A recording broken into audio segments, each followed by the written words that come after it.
Avant votre prochaine formation, accompagner vos équipes dans la performance, je voulais revenir sur le modèle DISC. Qu'est-ce que le modèle DISC? C'est une évaluation psychologique que vous avez tous passée et sur lequel nous avons déjà beaucoup travaillé.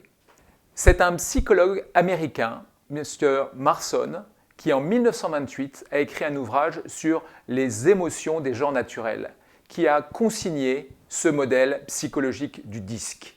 Ce modèle du DISC nous permet de décoder notre personnalité psychologique dominante selon deux axes.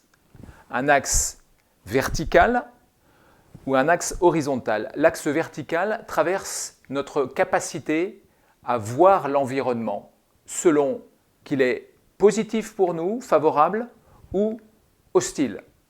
S'il est hostile, nous serons plutôt sur les tâches. S'il est favorable, nous serons plutôt sur les relations. Et puis un axe horizontal qui joue notre capacité à intervenir dans cet environnement. Sommes-nous passifs, introvertis ou actifs, extravertis dans cet environnement? Et en fonction de ce positionnement à la fois vertical et horizontal, votre dominante psychologique apparaîtra. 4 dominantes, la dominante rouge ou dominant justement, la dominante influente ou jaune, la dominante stable ou vert et enfin la dominante bleue ou consciencieux.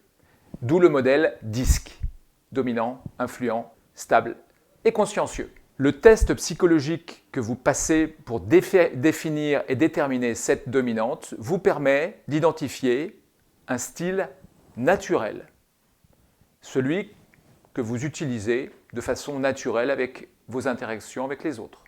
Un style adapté, ce style qui va vous permettre d'interagir de manière plus adaptée avec vos collaborateurs ou avec vos équipes.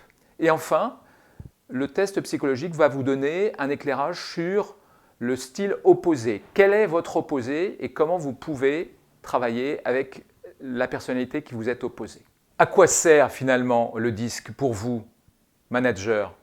Finalement, à bien comprendre le style de personnalité de vos équipes, de vos collaborateurs, de voir de quelle manière les motiver, de vous adapter à leur style et donc de les motiver dans les tâches ou dans les missions que vous allez les confier.